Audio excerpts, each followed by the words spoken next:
welcome to English Stories. Thank you for stopping by. Don't forget to share our stories with your friends. The 6 Swans. A king was once hunting in a great wood, and he hunted the game so eagerly that none of his courtiers could follow him. When evening came on, he stood still and looked round him, and he saw that he had quite lost himself. He sought a way out, but could find none. Then he saw an old woman with a shaking head coming towards him, but she was a witch. "Good woman," he said to her, "can you not show me the way out of the wood?" "Oh, certainly, Sir King," she replied. "I can quite well do that, but on one condition, which if you do not fulfill, you will never get out of the wood and will die of hunger." "What is the condition?" asked the king. "I have a daughter," said the old woman, "who is so beautiful that she has not her equal in the world, and is well fitted to be your wife.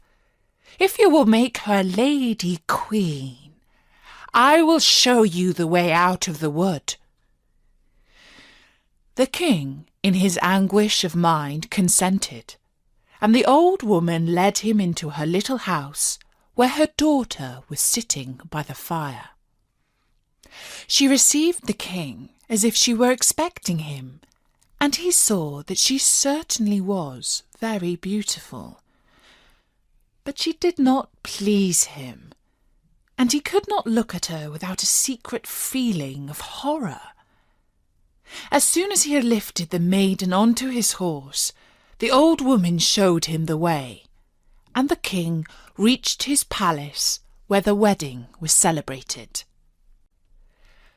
The king had already been married once before, and had by his first wife 7 children, 6 boys and 1 girl, whom he loved more than anything in the whole world. And now, because he was afraid that their stepmother might not treat them well and might do them harm, he put them in a lonely castle that stood in the middle of the wood. It lay so hidden, and the way to it was so hard to find, that he himself could not have found it out had not a wise woman given him a reel of thread which possessed a marvellous property. When he threw it before him, it unwound itself and showed him the way. The king went so often to visit his dear children that the queen was offended at his absence. She grew curious and wanted to know what he had to do quite alone in the wood.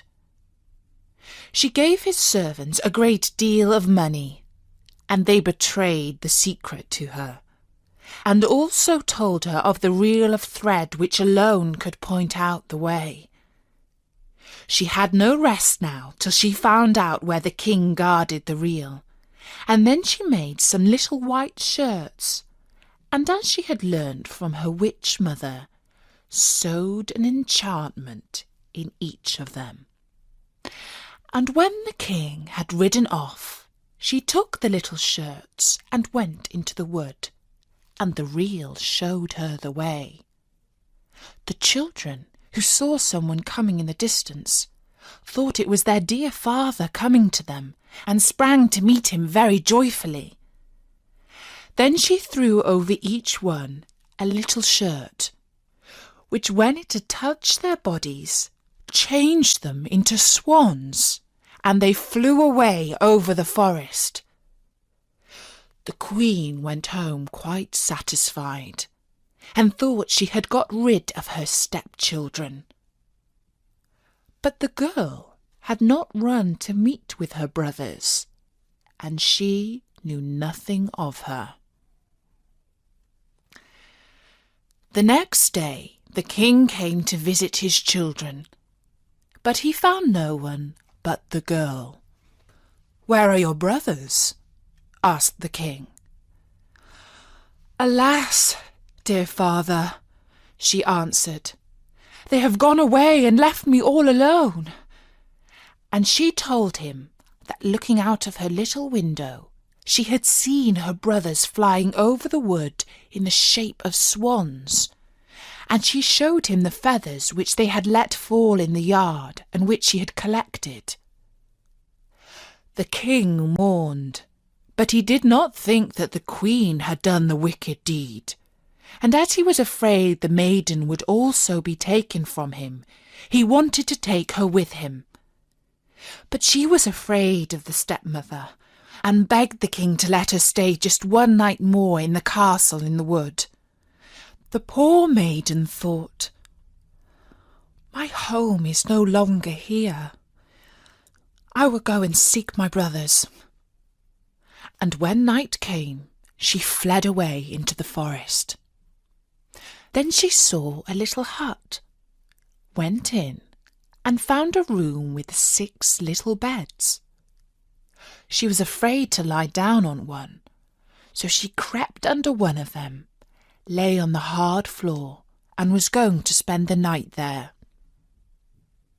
But when the sun had set, she heard a noise, and 6 swans flying in at the window. They stood on the floor and blew at one another, and blew all their feathers off, and their swan skin came off like a shirt.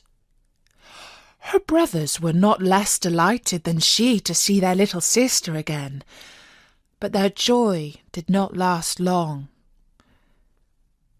"You cannot stay here," they said to her.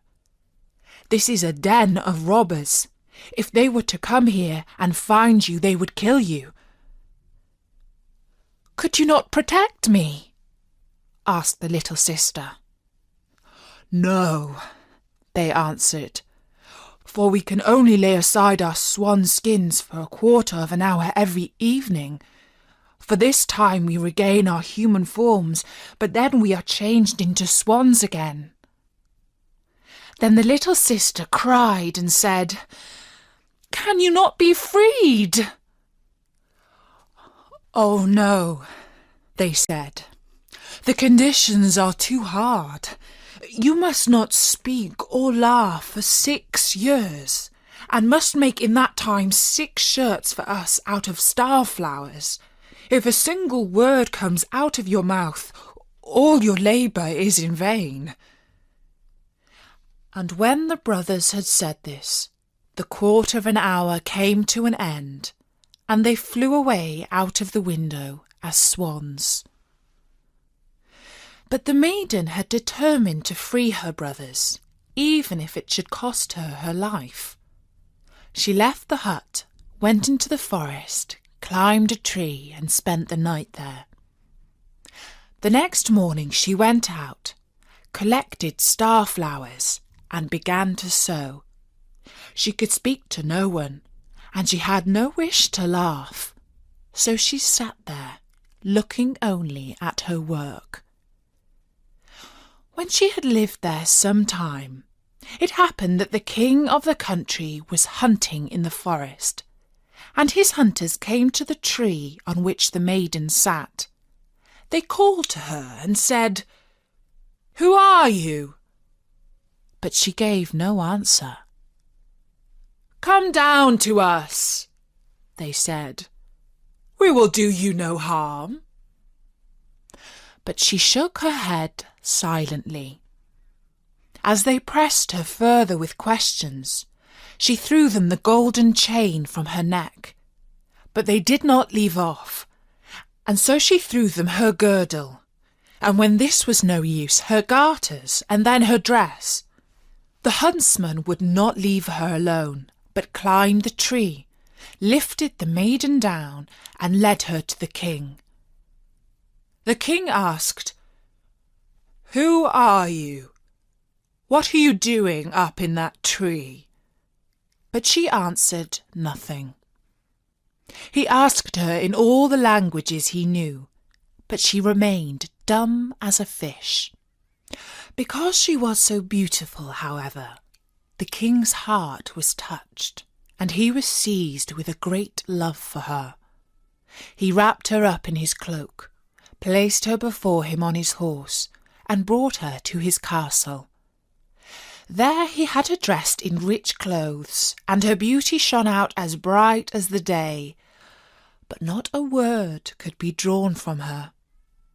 He set her at his table by his side, and her modest ways and behaviour pleased him so much that he said, "I will marry this maiden, and none other in the world." And after some days he married her. But the king had a wicked stepmother, who was displeased with the marriage, and said wicked things of the young queen. "Who knows who this girl is?" she said. "She cannot speak, and is not worthy of a king." After a year, when the queen had her first child, the old mother took it away from her. Then she went to the king and said that the queen had killed it. The king would not believe it, and would not allow any harm to be done to her. But she sat quietly, sewing at the shirts, and troubling herself about nothing. The next time she had a child, the wicked stepmother did the same thing. But the king could not make up his mind to believe her. He said, "She is too sweet and good to do such a thing as that. If she were not dumb and could defend herself, her innocence would be proved." But when the third child was taken away, and the queen was again accused, and could not utter a word in her own defence, the king was obliged to give her over to the law, which decreed that she must be burnt to death. When the day came on which the sentence was to be executed, it was the last day of the 6 years in which she must not speak or laugh. And now she had freed her dear brothers from the power of the enchantment. The 6 shirts were done. There was only the left sleeve wanting to the last. When she was led to the stake, she laid the shirts on her arm, and as she stood on the pile and the fire was about to be lighted, she looked around her and saw 6 swans flying through the air. Then she knew that her release was at hand, and her heart danced for joy. The swans fluttered round her and hovered so low that she could throw the shirts over them. When they had touched them, the swan skins fell off, and her brothers stood before her, living, well and beautiful. Only the youngest had a swan's wing instead of his left arm. They embraced and kissed each other, and the queen went to the king, who was standing by in great astonishment, and began speaking to him, saying, "Dearest husband, now I can speak to you and tell you openly that I am innocent and have been falsely accused." She told him of the old woman's deceit, and how she had taken the 3 children away and hidden them. Then they were fetched, to the great joy of the king, and the wicked mother came to no good end. But the king and queen, with their 6 brothers, lived many years in happiness and peace.